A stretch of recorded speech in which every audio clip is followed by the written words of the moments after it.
बेहतरीन बिजनेसमैन हैं और साथ साथ में एक बहुत ही बेहतरीन ह्यूमन बीइंग। आपका एजुकेशन कैसे रहा? तो बाय क्वालिफिकेशन मैं बीकॉम एलएलबी हूँ। तो अधिकतर एंटरप्रेन्योर्स को एक इश्यू होता है कि मार्केट में कंपटीशन बहुत है, यस, या लोग जो रेट में बेच रहे हैं उससे भी कम रेट में आप बेच सकते हैं और फिर भी प्रॉफिट कर सकते हैं। बड़े बड़े शहरों में माल सप्लाई करते थे, जयपुर, उदयपुर, बीकानेर। तो एक एंटरप्रेन्योर को रोज इश्यूज होते हैं, उसको रोज ब्रेकडाउन आते हैं। There is a term called ontology. खास करके हमारी वर्तमान जो सरकार है ये रिफॉर्मेटिव गवर्नमेंट है। वो बिजनेसेस जिन्होंने लंबे चौड़े बैंकों से फाइनेंस ले रखे थे दिल्ली गए ओके, और आपकी जेब कट गई। हाँ, तो क्या आप दिल्ली की पूरी जनता को ऐसे ही देखेंगे कि सब जेब कत रहे हैं? धोनी को क्या करना चाहिए, नरेंद्र मोदी को क्या नहीं करना चाहिए, राहुल गांधी को क्या करना चाहिए? very diplomatic answer. What is your first love? What is your favorite color? Favorite hero? Your best friend? कमल लक्ष्मण देवड़ा सूरत के एक ऐसे बिजनेसमैन हैं जो परिचय के मोहताज नहीं है, जिन्होंने अपने कार्यों के द्वारा बहुत सारी जिंदगियां संवार दी हैं। आज हम उनसे रूबरू होने जा रहे हैं। उनका जन्म राजस्थान के सीकर जिले में फतेहपुर शेखावाटी नाम के एक छोटे से गांव में हुआ और उनका सेकेंडरी एजुकेशन भी वही हुआ। बाकी की पढ़ाई उन्होंने सन 1995 में सूरत आकर पूरी की। पढ़ाई के बाद साल 2000 में अपने बड़े भाई के साथ सूरत में व्यापार करने लगे। आज श्री संतोष टेक्सटाइल एक ब्रांड है और विश्वास का दूसरा नाम है। साथ ही साथ समाज के योगदान के लिए कमल लक्ष्मण देवड़ा सेवा देते हैं। छोटे और मध्यम उद्योग साहसिकों को आगे बढ़ने के लिए वो चीफ मेंटर है प्रोग्रेस अलायंस नमक ग्रुप के, जो आज सूरत में बहुत वेलोसिटी के साथ आगे बढ़ रहा है और लोगों की लाइफ सुधार कर रहा है। तो कहीं ना कहीं उसके नींव के पत्थर कमल देवड़ा जी हैं। उन्होंने प्रत्यक्ष और परोक्ष रूप से लगभग 10 लाख लोगों के जीवन को लाभान्वित किया है।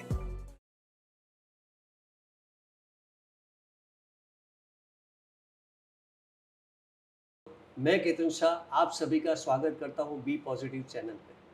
B positive, it's not a blood group, it's a mindset, क्योंकि माइंडसेट ही सबसे ज़रूरी चीज़ है। और आज मेरे साथ है, मैं खुशनसीब हूँ। सबसे पहले तो मेरे साथ आज बैठे हुए हैं श्रीमान कमल देवड़ा जी, जो कि श्री संतोष टेक्सटाइल के ऑनर हैं और आज हमारे साथ ये पॉडकास्टिंग वीडियो में शामिल है। Thank you very much Kamal भाई for giving me this opportunity. Thank you. Kamal भाई, जैसा कि हमने आपके वीडियो स्लाइड्स में देखा कि आप एक बहुत बेहतरीन बिजनेसमैन हैं और साथ साथ में एक बहुत ही बेहतरीन ह्यूमन बीइंग। तो हम सबसे पहले जानना चाहेंगे कि आपका एजुकेशन कैसे रहा?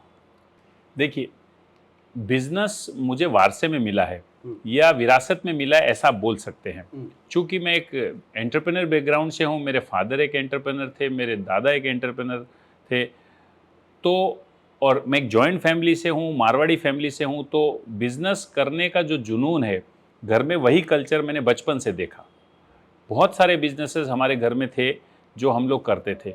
इसलिए मेरा स्कूलिंग, जो मेरे फ्रेंड्स हैं, मेरे जो कोर ग्रुप है, उसमें अधिकतर लोग सैलराइड थे या नौकरी करते थे। कोई प्रोफेसर था, कोई लेक्चरर था, कोई इलेक्ट्रिक बोर्ड में काम करता था। लेकिन फिर भी बैकग्राउंड मेरा एंटरप्रेन्योरियल होने की वजह से मुझे शुरू से ऐसा हो गया कि मुझे बिजनेस ही करना है, मुझे धंधा ही करना है, ऐसी चीज़ करनी है जिसके अंदर स्काई इज़ द लिमिट है। और आप जानते हैं कि बिजनेस के अंदर आपकी जुनून, आपकी मेहनत से आप कितना भी बढ़ा सकते हैं। इसलिए मैं एंटरप्रेन्योर बना। साथ ही साथ में अगर एजुकेशन की बात करें तो बाय क्वालिफिकेशन मैं बीकॉम एलएलबी हूँ। बहुत कम लोग ये जानते हैं कि मैं वकील हूँ। तभी आपके सामने हमारी कोई दलील चलती नहीं है सर। लेकिन मेरा अपना ये मानना है कि फॉर्मल एजुकेशन का बहुत ज़्यादा एंटरप्रेन्योरशिप में फ़र्क पड़ता नहीं है। आप परिस्थितियों को कैसे डील करते हैं, वही चीज़ें ज़्यादा मायने रखती है। वैसे तो कमल भाई, धंधा मारवाड़ियों के खून में होता है, तो वही जुझारूपन आप में भी है। कमल भाई, कोई ऐसी चाइल्डहुड मेमोरी जिसके बारे में आप जिक्र करना चाहते हो और जो कि आज तक आपकी लाइफ में इम्पैक्ट करती हो? देखिए, आज मैं जो भी बिजनेस करता हूँ और जब मैं अपने बैकग्राउंड को देखता हूँ तो मेरे को एक क्लियर कट कनेक्शन दिखाई देता है कि मेरे बिजनेस करने की जो एबिलिटी है उसके अंदर मेरे बचपन का बहुत ज़्यादा रोल है। जैसे मैं आपको एग्जांपल दूं तो अधिकतर एंटरप्रेन्योर्स को, मैन्युफैक्चरर्स को, ट्रेडर्स को एक इश्यू होता है कि मार्केट में कंपटीशन बहुत है। मान लीजिए उसको कोई प्रोडक्ट 100 रुपए में उसको कॉस्ट आ रहा है और उसको रीजनेबल प्रॉफिट लगा के अगर वो 110 रुपए में बेचने जाता है तो उसको हमेशा ये कंप्लेन रहती है कि दूसरे लोग उससे सस्ता बेच रहे हैं और इसलिए मेरा प्रोडक्ट बिकता नहीं है। बचपन में डायरेक्टली इनडायरेक्टली जाने अनजाने हमारी इस तरीके से ट्रेनिंग हुई है, चूंकि एक बिजनेस बैकग्राउंड से था और सारे घर में सुबह से लेकर शाम तक बिजनेस ही देखा था, तो हमारी ट्रेनिंग इस तरीके से हुई है कि कंपटीशन जैसा कुछ होता नहीं है। बराबर है। और किस तरीके से लोगों के दाम पर या लोग जो रेट में बेच रहे हैं उससे भी कम रेट में आप बेच सकते हैं और फिर भी प्रॉफिट कर सकते हैं, ये एक बहुत बड़ी शिक्षा या बहुत बड़ी ट्रेनिंग मुझे बचपन में हुई है, जिसका आज मैं सीधा सीधा कनेक्शन मेरे वर्तमान बिजनेस में देखता हूँ। आप यूँ कह सकते हैं कि मेरे लिए कंपटीशन जैसा फैक्टर ही खत्म हो गया है और इसका जो श्रेय है, इसका जो क्रेडिट है वो मेरे बचपन की ट्रेनिंग को ही जाता है। ओके, तो फॉर एग्जांपल कुछ ऐसा कोई वाकया हो, ऐसा कोई इंसिडेंट हो, कोई स्पेशली आप एक मोमेंट शेयर करना चाहे तो? मैं आपको कुछ 2-3 चीज़ें शेयर करता हूँ। मेरा जन्म राजस्थान के फतेहपुर शेखावाटी में एक छोटे से गांव में हुआ जिसकी आबादी कुल लगभग 10,000 थी। ऐसी छोटी जगह पर बैठकर भी मेरे पिताजी, मेरे अंकल बड़े बड़े शहरों में माल सप्लाई करते थे। ओके, तो जयपुर, उदयपुर, बीकानेर, ऐसी बड़ी बड़ी राजस्थान की जो सिटीज़ है, इनके बिजनेसमैन को हम एक छोटे से कस्बे में बैठकर उन बड़े लोगों को माल सप्लाई करते थे। तो ये चीज़ को देख करके मैं बड़ा हुआ और चूंकि मैं इस चीज़ को देखकर बड़ा हुआ तो मेरे अंदर इनबिल्ट ये सॉफ्टवेयर या इनबिल्ट ये ट्रेनिंग हो गई कि बड़े जैसा कुछ होता नहीं है। आप छोटे जगह से, आप छोटे कैपिटल में, आप छोटी टीम के साथ भी अगर काम करते हैं तो भी आप बड़े के साथ फाइट कर सकते हैं। ये क्लियर कट ट्रेनिंग मेरी बचपन में हुई। आपको एक वाक्य और याद जो मुझे है वो ये कि कोई प्रोडक्ट जो कोलकाता से हम लोग लेकर आते थे और राजस्थान के दूसरे सिटीज़ में बेचते थे, तो 200 रुपये का अगर कलकत्ता में प्रोडक्ट है तो वो प्रोडक्ट हम ढूंढ के, मेरे पिताजी, मेरे अंकल इस तरीके से लाते थे कि कोलकाता में वो 200 रुपये होता था और हम गांव में बैठ के उसको 150 रुपये में बेचते थे और 150 में बेचने के बाद हम उसमें अच्छा खासा प्रॉफिट भी करते थे। तो ये चीज़ें हमें शुरू से सिखाई गई कि कोई आदमी कोलकाता छोड़कर आपके छोटे से गांव से आपसे माल क्यों लेगा, जिसका एक बड़ा फैक्टर है जो आज हम एंटरप्रेन्योर्स की बुक्स में, बिजनेस एडमिनिस्ट्रेशन की बुक में सीखते हैं, that is price, cost factor. मतलब आप कहना चाहते हो कि आपकी परचेसिंग जो पावर है, एग्जैक्टली, तो वो इतनी बेहतरीन है कि आप एक हर बार डायलॉग भी बोलते हो, fittest survival of the fittest. आपने बहुत सही पकड़ा। अगर आपका परचेज प्राइस, अगर आपका परचेज करने का दाम, अगर आपका परचेज करने का समय सही है तो मेरा ये मानना है आपको प्राइस में कोई बीट नहीं कर सकता। आज के युग में, आज के इस टफेस्ट कॉम्पिटिटिव मार्केट के अंदर अधिकतर लोगों को जो फैक्टर होता है वो होता है प्राइस कंपटीशन। और अगर एक एंटरप्रेन्योर प्रॉपर परचेज प्लानिंग करके, प्रॉपर सोर्सिंग करके, प्रॉपर अपना फील्ड वर्क करके, क्वांटिटी डिस्काउंट, कैश डिस्काउंट, इन सारी चीज़ों को कंसीडर करके अगर खरीदता है तो मैं आज भी ये मानता हूं कि कंपटीशन जैसा कोई चीज़ होता नहीं। वंडरफुल कमल भाई, आपके जीवन में, आपकी बिजनेस लाइफ में कोई ऐसी चैलेंज कि जो सबसे बड़ी कह सकते हैं, जैसे फॉर एग्जांपल अभी कोरोना भी आया, जीएसटी की भी बहुत सारी चीज़ें हुई, डीमोनेटाइजेशन आया, आप कौन सी ऐसे इंसिडेंट को आपके टेक्सटाइल मार्केट में, आपके बिजनेस में मानते हो कि वो सबसे बड़ी चैलेंज थी और उसको आपने कैसे पार किया? देखिए, मैं आपको अगर बताऊं अगर मैं पिछले 20 सालों के अपने बिजनेस को पीछे मुड़कर अगर देखता हूँ, तो एक स्मॉल और मीडियम एंटरप्रेन्योर को जितनी समस्याएं होती है, वो हर एक समस्या मेरे बिजनेस में भी आई और मैं भी उनको गो थ्रू किया, मैं भी उनके ऊपर उनको स्ट्रगल किया, उनको फेस किया। और सच अगर आप पूछेंगे तो एक एंटरप्रेन्योर को रोज इश्यूज होते हैं, उसको रोज ब्रेकडाउन्स आते हैं। इसलिए आप कहीं पे पहुंच गए, आपने कोई मुकाम हासिल कर लिया, आपका कोई एक्स नंबर ऑफ टर्नओवर हो गया, आपका एक्स नंबर ऑफ ईयर्स हो गए, तो एक एंटरप्रेन्योर को ऐसा कभी नहीं मानना चाहिए, या बाहर से देखने वाले व्यक्ति को ऐसा कभी नहीं मानना चाहिए कि इस एंटरप्रेन्योर के जीवन में कोई समस्या नहीं आती होगी। जिंदगी या बिजनेस समस्याओं का ही नाम है, सिर्फ फर्क इस चीज से पड़ता है कि हम उसको डील कैसे करते हैं। जैसे मैं आपको बताऊं, पिछले 20 सालों में एक स्मॉल और मीडियम एंटरप्रेन्योर को जो चैलेंजेस आती है, जैसे कि पेमेंट की क्राइसिस, जैसे कि कंपटीशन, जैसे कि स्टॉक का बढ़ना, जैसे कि पेमेंट का देरी से आना, जैसा कि टीम मैनेजमेंट, टाइम मैनेजमेंट, ये सारी चीज़ें जो एक स्मॉल और मीडियम एंटरप्रेन्योर को बहुत ज़्यादा चिंतित करती है या उसको डिस्टर्ब करती है, ये सारी चीज़ों को मैंने भी फेस किया है। और एक एक करके प्रैक्टिस से धीरे धीरे इनको डील करके, इनका सामना करके, इनके साथ लड़ करके मैंने इनके ऊपर विजय प्राप्त की है। लेकिन मैं ये जानना चाहता हूँ, आपके हिसाब से डीमोनेटाइजेशन के वक्त या फिर कोरोना के वक्त या फिर अभी रिसेंटली एक एमएसएमई रूल आया, तो इस तरह का कोई इंसिडेंट कि जब आपको रियल में लगता हो कि बिजनेस बहुत इम्पैक्टेड है और बहुत बड़ी चैलेंज हो गई है, तो इस तरह की कोई चैलेंज पर्टिकुलर? बहुत बढ़िया सवाल आपने पूछा। आपके इस सवाल को मैं 2 पार्ट में डिवाइड करता हूँ।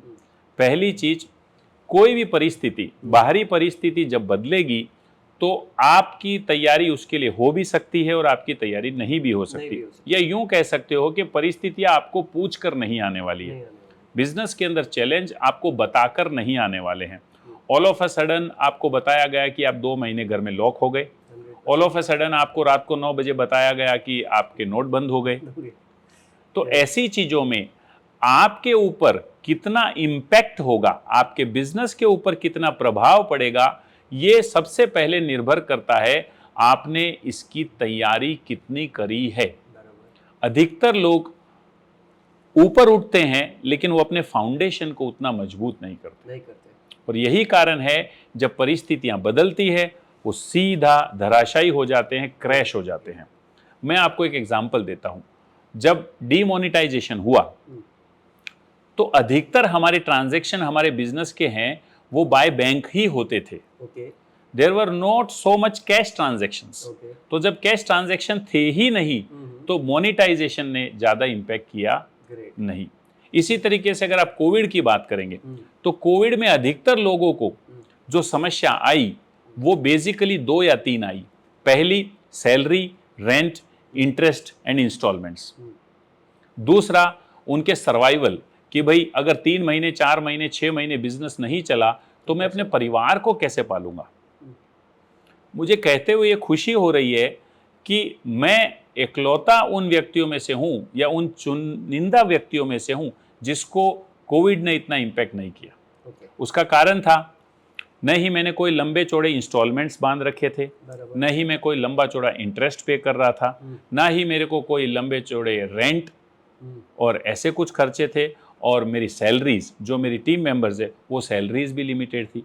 तो चूंकि मेरे खर्चे, मेरे कॉस्ट, मेरे एक्सपेंसेस कंट्रोल्ड थे, तो कोविड जैसे झटके को एक एंटरप्रेन्योर आराम से सहन कर गया।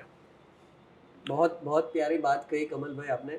और आप 2016 से पहले से मतलब आप मेन स्ट्रीम लाइन में थे और वाइट में बिजनेस कर रहे थे। बाकी जबकि कहा जाए तो टेक्सटाइल 80 to 90% ब्लैक में ही होता है बिजनेस। तो वंडरफुल।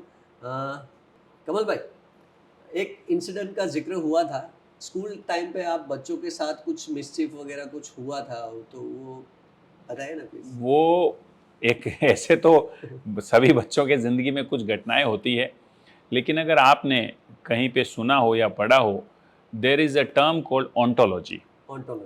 एंड ऑन्टोलॉजी ये चीज़ को डिफाइन करती है कि हु यू आर टुडे। आप जीवन में जो कुछ भी आज हैं, it's an outcome of some events happened in the past. Yes, जिंदगी में कुछ घटी हुई घटनाएं होती है जिसकी वजह से आप वैसे बनते चले जाते हैं जैसे कि आप हैं। आप इसको यूं देख सकते हैं कि जब एक बच्चा पैदा होता है तो वो एक ब्लैंक पेपर की तरह होता है, एक वाइट बोर्ड की तरह होता है। उसके बाद में वो बच्चा होशियार या आलसी या ढीठ या ढीला कैसे होते जाता है, that is because of the events happened in the past. तो अधिकतर मैं कई बार ये शेयर करता हूँ कि मैं जब बिजनेस करता हूँ तो बहुत बार मैं ऐसा डिसीजन लेता हूँ, मैं ऐसे बिहेव करता हूँ जैसे कि मेरे में बहुत दम है, मेरे में बहुत ताकत है। और चूंकि मैंने ये स्टडी किया है ह्यूमन बिहेवियर के बारे में, इंसानी स्वभाव के बारे में, कैसे हम ऑपरेट होते हैं, इसलिए ये क्लियर कट मैं पकड़ पाता हूँ कि बचपन की एक घटना थी जहाँ पे शाम का टाइम था, लगभग स्कूल की छुट्टी होने वाली थी और मैं और मेरा दोस्त गौरी और अमजद हम पानी पीने के लिए गए। और जब हम पानी पीने गए तो पीछे से मेरे एक सर आए और वो वॉशरूम में गए और किसी ने उनकी कुंडी मार दी। और मैं क्लियर कट हूँ कि मैंने और मेरे दोस्तों ने उसकी कुंडी नहीं मारी थी। और फिर हम अपना बैग लेकर के ग्राउंड में आ गए जहाँ पे लाइन लगी हुई थी और एक एक लाइन करके बाहर जाने वाली थी। और अचानक मैं देखता हूँ वो ठाकुर सर सामने आते हैं और उनके हाथ में एक लकड़ी की पट्टी है और वो पट्टी को ऐसे हिला रहे हैं और दूर से वो कहते हैं कमल देवरा इधर आओ। और वो 16-17 साल का बच्चा जाता है और तब तक वो ये समझे कि क्या हुआ है, ये क्या होने वाला है।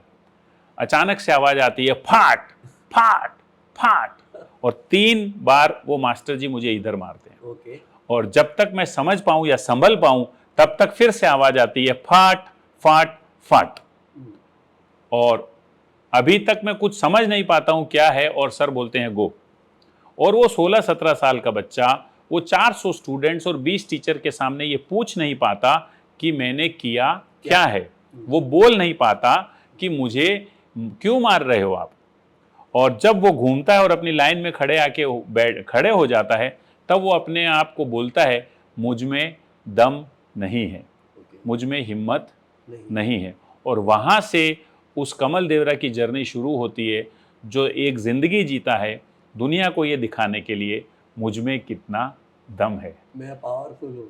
हाँ, मैं कितना पावरफुल हूँ। ये सुनने में बड़ा अजीब लगेगा लेकिन हम इंसानों की ज़िंदगी ऐसे चलती है। ग्रेट।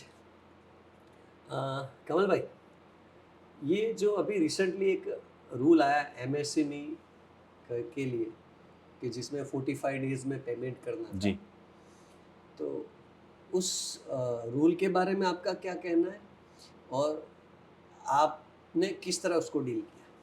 देखिए, एक एंटरप्रेन्योर के तौर पे हमको ये हमेशा मान के रखना पड़ेगा कि हम एक डेवलपिंग कंट्री हैं जिसके अंदर रिफॉर्म्स आते रहेंगे। 100%। खास करके हमारी वर्तमान जो सरकार है ये रिफॉर्मेटिव गवर्नमेंट है जो नए नए रिफॉर्म्स लेके आएगी। पिछले 10 सालों में अगर आप देखें तो उन्होंने सोशल, इकोनॉमिकल और बाकी के बहुत सारे रिफॉर्म्स किए हैं इन्होंने और ये प्रोसेस चालू रहेगा। आप सिर्फ एक काम कर सकते हैं और वो काम है आपकी खुद की तैयारी। जैसे अगर मैं MSME को अगर थोड़ा सा डिटेल में बताऊं तो आपको जो सप्लायर से पैसा आपने माल खरीद रखा है उसका पैसा आपको 45 दिन में दे देना होगा। इस चीज़ को इस तरीके से लीजिए कि मैं अपना बिजनेस शुरू से वैसा करता हूं कि मुझे बहुत लंबी चौड़ी उधार पर बिजनेस करना ही नहीं है। हम लोग लगभग 4-5 दिन में ही पेमेंट दे देते हैं। तो जब MSME आया और सरकार ने कहा कि आपको 45 दिन में पैसा देना पड़ेगा तो वो लोग मानसिक रूप से डिस्टर्ब हो गए, चिंतित हो गए जिनको लंबी चौड़ी उधार देनी थी, उधार बाकी थी, क्योंकि उन्हें वो पैसा चुकाना था और सप्लायर्स के फ़ोन आने चालू हो गए। पर चूंकि मेरी तैयार थी, मेरे को कोई भी सप्लायर का फ़ोन आया नहीं क्योंकि मेरा लंबा चौड़ा बाकी नहीं था। तो अगेन मैं वही बात बोलूँगा, रिफॉर्म्स आएंगे, बदलाव आएंगे, आपको सक्षम होना पड़ेगा, आपको तैयार रहना पड़ेगा। एक बहुत पहले मैंने कहीं पे पढ़ा था, how high you go depends on how deep your roots are. Entrepreneur जब उसका सेल बढ़ता है, जब उसका प्रॉफिट बढ़ता है तो बहुत जल्दबाजी में होता है, जल्दी करने के चक्कर में वो अपने फाउंडेशन को मजबूत नहीं करता। मोनेटाइजेशन डीमोनेटाइजेशन में भी यही हुआ, जो कमज़ोर थे, जिनके नीचे के बेस कमज़ोर थे, वो लोग गिर गए। कोविड में यही हुआ, जिनके एक्सपेंसेस ज़्यादा थे, जो सेल्फ सस्टेनेबल नहीं थे, वो बिजनेसेस गिर गए। और सेम टू सेम एमएसएमई में हुआ, वो बिजनेसेस जिन्होंने लंबे चौड़े बैंकों से फाइनेंस ले रखे थे, लंबे चौड़े उधार ले रखे थे, वो लोग अचानक से डिस्टर्ब हो गए। तो कुल मिलाकर जो फंडामेंटल्स हैं बिजनेस के, उन फंडामेंटल्स को अगर आप मान कर चलेंगे, उनको आप अपने बिजनेस में लागू करके चलेंगे, उनको अपने जीवन में उतारेंगे, तो मुझे नहीं लगता कि कोविड, डिमोनेटाइजेशन या एमएसएमई जैसी कोई भी परिस्थिति आपको हिला सकती है। वंडरफुल। तो आपका फाउंडेशन भी स्ट्रांग है, आपकी सिस्टम्स भी बहुत अच्छी है। साथ साथ में मैं ये जानना चाहता हूँ कि क्या सही में एमएसएमई जो रूल ये 45 डेज वाला है, वो हम सब के लिए, टेक्सटाइल वालों के लिए बेनिफिशियल है या नहीं? आपका क्या ओपिनियन है? देखिए, मोस्ट ऑफ द इंडस्ट्री, पहला तो ये चीज़ लोगों को समझनी चाहिए कि एमएसएमई का जो रूल है वो इंडियन गवर्नमेंट ने सारी ट्रेड और इंडस्ट्री पे लगाया है। वो ऐसा नहीं है कि साहब टेक्सटाइल इंडस्ट्री पे ही लगाया है। तो जब टेक्सटाइल के कुछ व्यापारी हमारे फाइनेंस मिनिस्टर से मिलने जाते हैं और कहते हैं कि साहब ये इसको दूर करिए, तो उनके पास एक जवाब होता है कि भाई देश के अंदर 100 से 150 इंडस्ट्री है, तो सिर्फ आपको ही तकलीफ है क्या?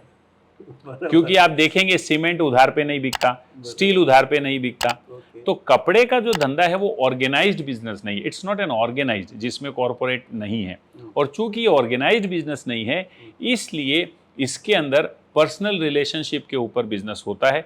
और जहाँ पर्सनल रिलेशनशिप होता है, जहाँ टर्म्स एंड कंडीशन प्रॉपर नहीं होती है, वहाँ उधार बेसी होता है, वहाँ उधार ज़्यादा होता है।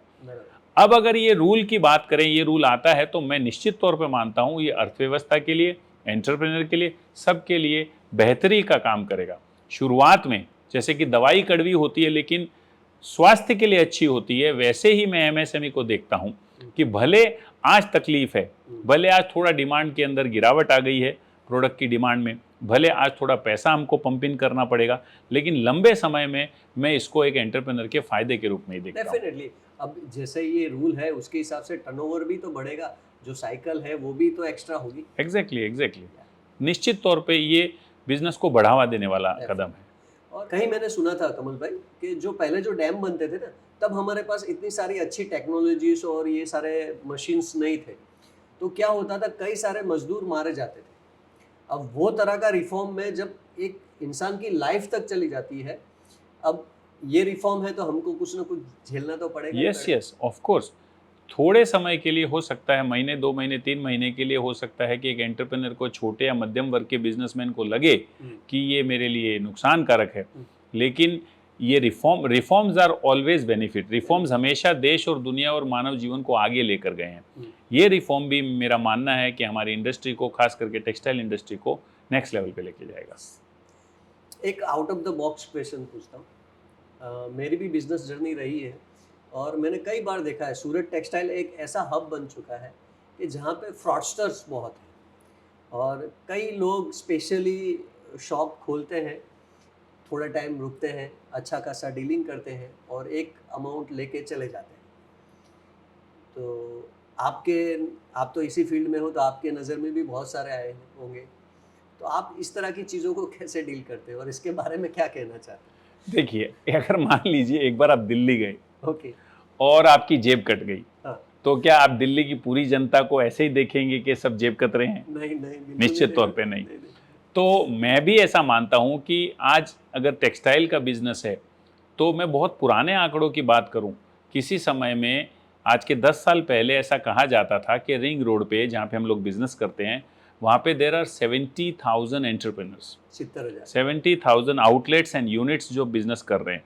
आज मेरे हिसाब से वो आंकड़ा बढ़कर लगभग 1.5 लाख हो गया होगा। तो 1.5 लाख के आंकड़े में मैं नहीं मानता कि 1% लोग भी ऐसे होंगे जो चीटिंग करने के उद्देश्य से, या जो लोगों को हानि पहुंचाने के उद्देश्य से, या उनका पैसा लेकर भाग जाने के उद्देश्य से व्यापार शुरू करते होंगे या व्यापार चलाते होंगे। ऐसा मैं बिल्कुल नहीं मानता। चूंकि मैं खुद इस इंडस्ट्री में हूं, मैं जानता हूं कि ऐसे लोग बहुत कम हैं, ऐसे लोग 0.01% से भी कम हैं। हाँ, कुछ ऐसा हो सकता है कि किसी ने व्यापार बड़े ध्यान रखकर, बड़े जो फंडामेंटल रूल्स होते हैं बिजनेस के, उनको फॉलो नहीं किया हो और मजबूरीवश उसका पैसा अटक गया हो, उसकी डिज़ाइनें फ्लॉप हो गई हो, उसको माल में नुकसान लग गया हो और उस व्यक्ति को ये बड़ा मुश्किल हो गया हो कि अब मैं आगे व्यापार कंटिन्यू कैसे करूं। तो पेमेंट के तकादे, उनके प्रेशर को वो न झेल पाए और ऐसे केस में उसको दुकान बंद करनी पड़े, ऐसे कुछ एक केस जरूर हो सकते हैं।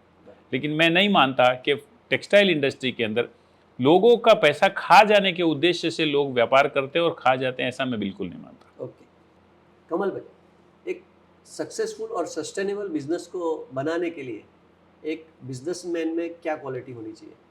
जी, तो मैं इस चीज़ को, आपके एक सवाल को दो पार्ट में लेता हूँ। पहले तो बिजनेस सक्सेस। नॉर्मल अगर आप देखेंगे कि बिजनेस सक्सेस के लिए उसको सेल्स ग्रोथ होना चाहिए, उसको प्रॉफिट ग्रोथ होना चाहिए, ये सारी चीज़ें उसके मापदंड तय करती है। और सेल्स और प्रॉफिट ग्रोथ के लिए जैसा मैं मानता हूँ, सबसे पहले चीज़ जो चाहिए वो है planning, execution, hard work, ethics. ये सारी चीज़ें हैं। इन सारी चीज़ों से अगर आप बिजनेस करते हैं, हाँ, इसके साथ साथ कंट्रोल ऑन योर एक्सपेंसेस। अधिकतर मैं देखता हूँ कि लोग बिजनेस को तेज़ी से बढ़ाने के चक्कर में बहुत सारे अफलातून खर्चे कर देते हैं, अपने इनकम और एक्सपेंसेस के ऊपर ध्यान नहीं रखते हैं, लोन लेकर भी एक्सपांशन कर देते हैं और ऐसा करते करते वो एक ऐसे जाल में फंस जाते हैं जहाँ पे उनकी कमाई का अधिकतर हिस्सा loans and installment, interest, rent और सैलरी में ही चला जाता है। और फिर वो एक्सपांशन और वो बिजनेस ग्रोथ साइड हो जाता है और उस चक्कर से मैं कैसे बाहर निकलूं, उस चक्कर में कैसे मैनेज करूं, उसमें वो फंस जाता है। इसलिए अगर किसी एंटरप्रेन्योर को सक्सेस, सो कॉल्ड सक्सेस, अपने बिजनेस को कोई नई ऊंचाई पर ले जाना है, तो उसको सबसे पहले ये ध्यान रखना चाहिए कि मैं इस बिजनेस में मंथली, क्वार्टरली और सालाना कमा रहा हूँ कि नहीं कमा रहा हूँ। उसको ये पता होना चाहिए कि मैं कितना कमा रहा हूँ। उसको अपने खर्चे, अपने एक्सपेंसेस, अपने रेंट, अपने सैलरीज, अपने अदर एक्सपेंसेस, उन सब खर्चों की उसको जानकारी होनी चाहिए। उसके पास ये एक आंकड़ा होना चाहिए, एक कैलकुलेशन होना चाहिए कि मेरे टोटल प्रॉफिट के सामने, मेरी सेल्स के सामने मेरे खर्चे कितने हैं। अधिकतर एंटरप्रेनर्स, जो छोटे एंटरप्रेनर्स हैं, जो अपना बिजनेस शुरू करते हैं, वो यहाँ पे मात खा जाते हैं। आइदर वो अपनी नज़र उनकी हट जाती है कि मैं बिजनेस कर रहा हूँ तो प्रॉफिट हो रहा है कि नहीं हो रहा है, या उनकी नज़र उनके खर्चों पे से हट जाती है कि मैं जो सेल कर रहा हूँ उसके सामने मेरे एक्सपेंसेस जो हैं। जैसे मैं आपको एक एग्जांपल बताऊँ, एक छोटा सा रिटेलर है जो एक रेडीमेड गारमेंट की दुकान लेकर अगर बैठा हो और वो महीने का 2 लाख रुपए का सेल कर रहा हो और उसका रेंट और सैलरी और लाइट बिल ही अगर 2 लाख है, तो निश्चित तौर पे उसका संभावित भविष्य है कि या तो वो नुकसान करेगा या वो बिजनेस बंद कर देगा। जहाँ एक और बड़े बड़े ब्रांड्स हैं, जो MNCs हैं, जो शहर में 100-100, 200-200, पूरे हिंदुस्तान में हज़ार स्टोर्स हैं जिनके, आपको उनसे भी फाइट करनी है, आपको रेट्स भी सही देने हैं। तो इसलिए अपने प्रॉफिट, अपने सेल्स, अपने एक्सपेंसेस का ट्रैक कर करके व्यापार आगे बढ़ाया जा सकता है। दूसरा जो मुझे सबसे महत्वपूर्ण चीज़ लगती है वो है जल्दबाजी। मैंने अधिकतर देखा है छोटे और मध्यम एंटरप्रेन्योर्स को बहुत जल्दी और बहुत ज़्यादा पैसा कमाना होता है। उसका एक बिजनेस 1-1.5 साल तक चला नहीं कि वो 2 नए बिजनेस शुरू कर देता है। 100% और फिर उसका फोकस, उसका टाइम डिवाइड हो जाता है। आपको मैं बता दूं, मैं सन 2000 के साल से एक्टिवली बिजनेस में हूं। हमारी कंपनी को 34 इयर्स हुए और मेरे भाई साहब ने ये बिजनेस चालू किया। पिछले 24 सालों से मैं जॉइंट फैमिली में ये बिजनेस करता हूं, लेकिन मैंने कोई भी नया बिजनेस स्टार्ट नहीं किया। बिल्कुल भी जी, मेरे को क्लियर है कि मेरे को यही काम करना है और पूरा मेहनत से इसी को आगे बढ़ाना है। नॉर्मली लोग क्या करते हैं, मेरे 3 धंधे करने हैं, मुझे 4 धंधे करने हैं, ये करने के चक्कर में वो एक धंधे से भी हाथ धो बैठते हैं। तो फोकस, हार्डवर्क, डेटा एनालिसिस, ये सारा अगर वो करे और जल्दबाजी ना करे, प्रॉपर समय दे। जैसे कि मान लीजिए एक बच्चा पैदा होने के लिए जो 9 महीने का समय चाहिए वो आपको देना ही पड़ेगा। अगर कोई ये कहे कि मुझे 4 महीने में ही बच्चा पैदा कर देना है, तो आप सोचिए, इमेजिन करके देखिए कि वो बच्चा कैसा निकलेगा। अधिकतर छोटे और मध्यम वर्ग के बिजनेसमैन ये मिस्टेक करते हैं। वो बहुत जल्दी ग्रो करने के चक्कर में आज पूंजीवाद और आज मटीरियलिज्म का जो बोलबाला है वो इतना ज़्यादा है कि उसको सब कुछ रातों रात कर देना है। इस वजह से अधिकतर बिजनेसेस ग्रो नहीं होते या फेलियर की ओर चले जाते हैं। मतलब नज़र हटी दुर्घटना घटी। जी। और बेस्ट चीज़ जो मुझे ये लगी, एक तो जल्दबाजी ना करें और आपके अकाउंट्स प्रॉपर रखें सबसे पहले। हिसाब किताब प्रॉपर होना चाहिए। आपको जो माल आप बेच रहे हैं, आपके ग्रॉस प्रॉफिट्स, आपके नेट प्रॉफिट्स, आपके मार्जिन्स, आपके एक्सपेंसेस, आपके इंटरेस्ट इन इंस्टॉलमेंट्स, ये सारे के सारे उस प्रकार से है जिस प्रकार से एक स्वास्थ्य बिजनेस के होने चाहिए कि नहीं होने चाहिए।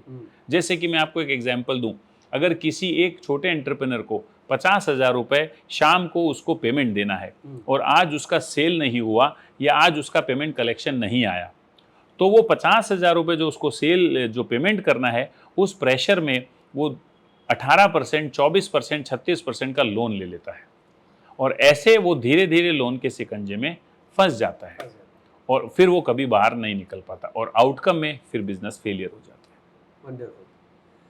कमल भाई, आपकी तरफ से टेक्सटाइल इंडस्ट्री या फिर कोई भी बिजनेसमैन को एक मैसेज देना चाहते हो तो?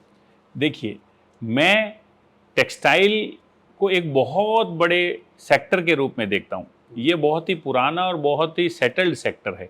इसमें manufacturing, weaving, trading, value addition, बहुत सारी इंडस्ट्रीज इसमें जुड़ी हुई है। पर्टिकुलरली मैन्युफैक्चरिंग और ट्रेडर्स के लिए मैं ये कहना चाहूँगा कि आप बिजनेस कर रहे हैं, हमारे टेक्सटाइल में ट्रेडिंग और मैन्युफैक्चरिंग में आप कितना भी टर्नओवर कर सकते हैं।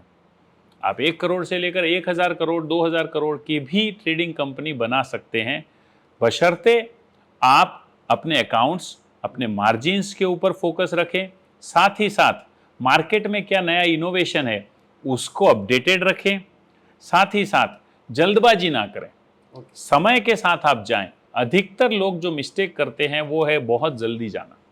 इसलिए अगर हम जल्दबाजी ना करें और पैशनेटली अपने पांव मजबूत करते हुए, अपने फाउंडेशन को मजबूत करते हुए ईयर ओ ईयर अगर हमारे ग्रोथ प्लान्स को डिज़ाइन करें तो निश्चित तौर पे कितना भी प्रोग्रेस आप कर सकते हैं। कमल भाई, आप अभी बिजनेस को कितना समय देते हैं? देखिए, पहले तो बिजनेस को बहुत ज़्यादा समय देता था। मैं भी एक ऑर्डिनरी एंटरप्रेनर की तरह सुबह 9 बजे टिफ़िन लेके निकलता और रात को 9:30, 10 बजे टिफ़िन लेकर के आता था। लेकिन कुछ सालों के बाद मैंने अपने आप से ये सवाल आया मेरे को कि क्या यही मेरी ज़िंदगी है? और तब मैंने देखा कि नहीं, this is not who I am. और उसके बाद मैंने बिज़नेस के अंदर बदलाव लाने शुरू किए।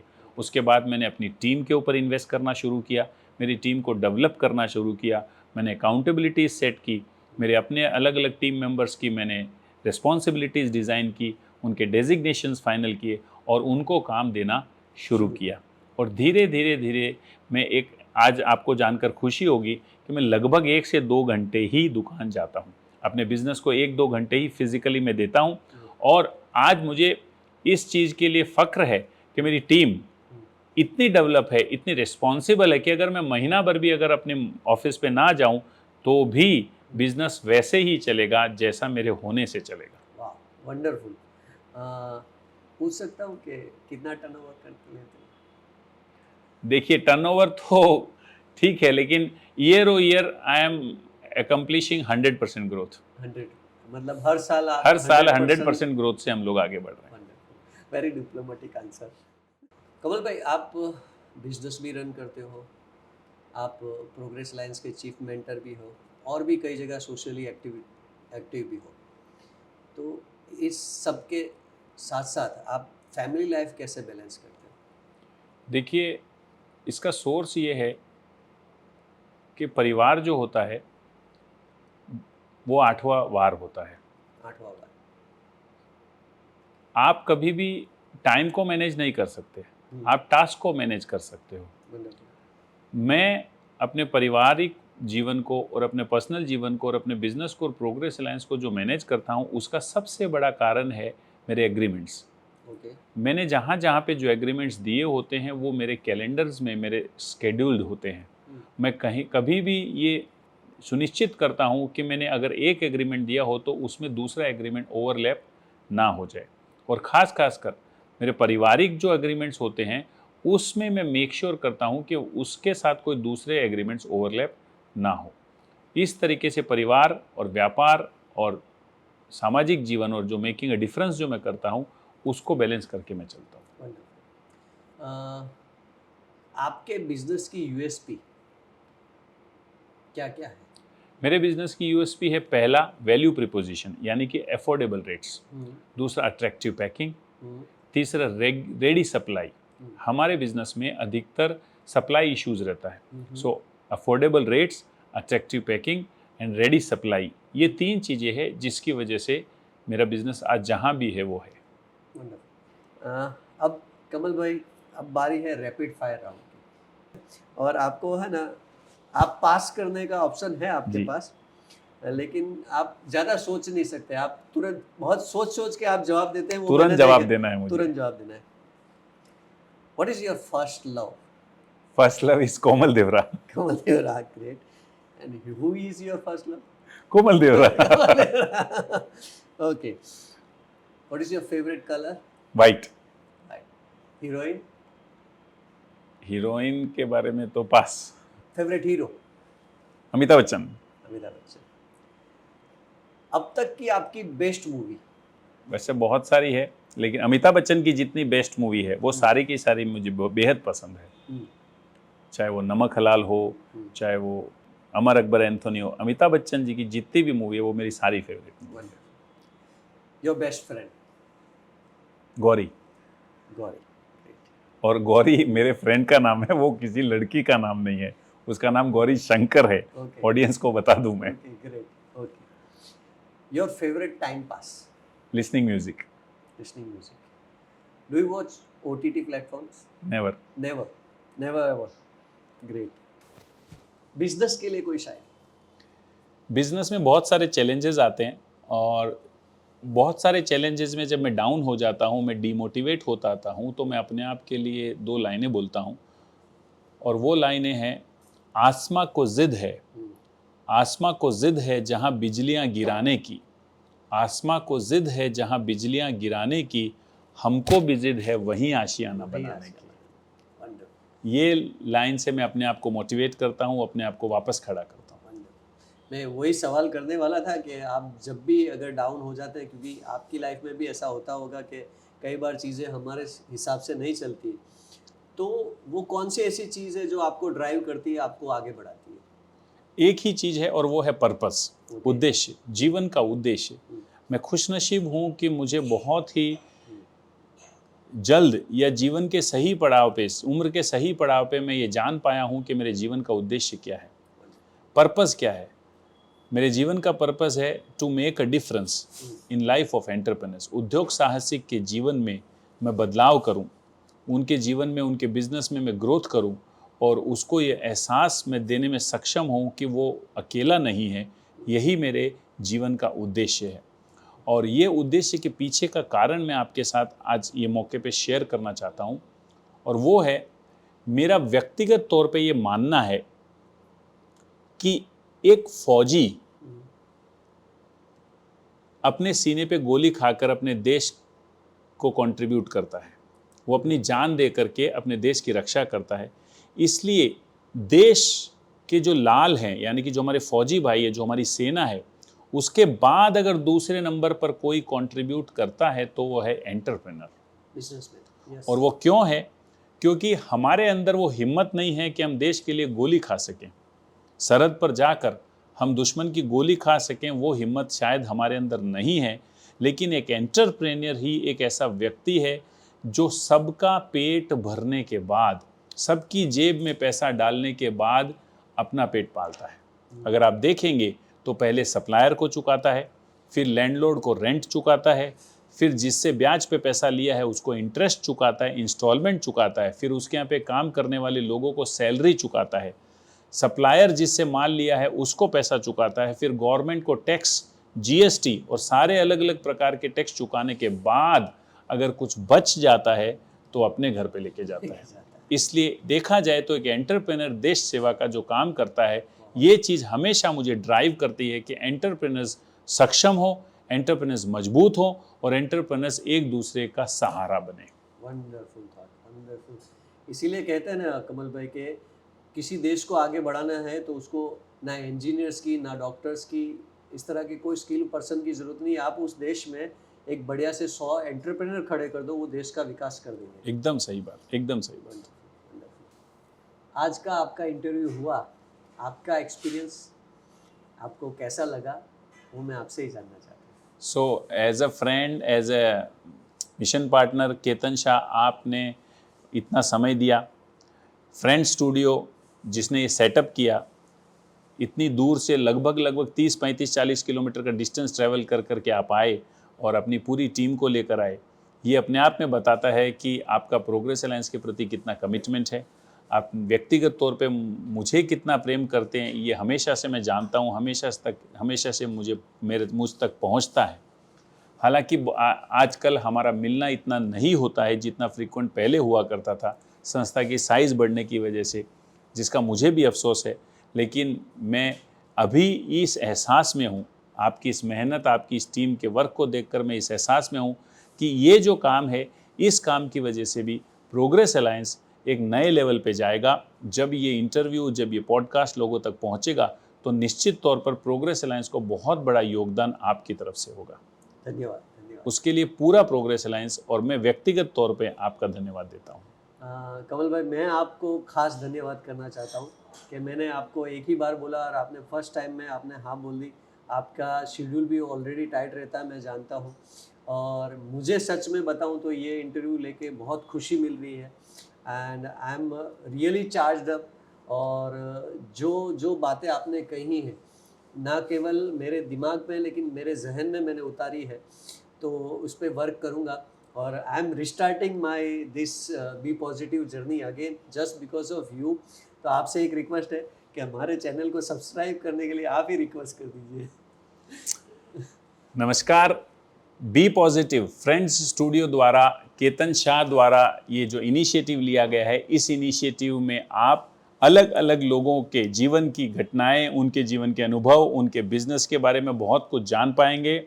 मेरा आपसे निवेदन है, नीचे जो लिंक है उस बटन को दबाएं और इस चैनल को सब्सक्राइब करें और daily be positive, which is not a thought, which is a mindset, उसको अपने जीवन में उतारें और हमारे इस चैनल को सब्सक्राइब करके केतन शाह और फ्रेंड्स स्टूडियो को लोगों तक पहुंचाए। ऐसी मेरा आपसे निवेदन है। Thank you. धन्यवाद।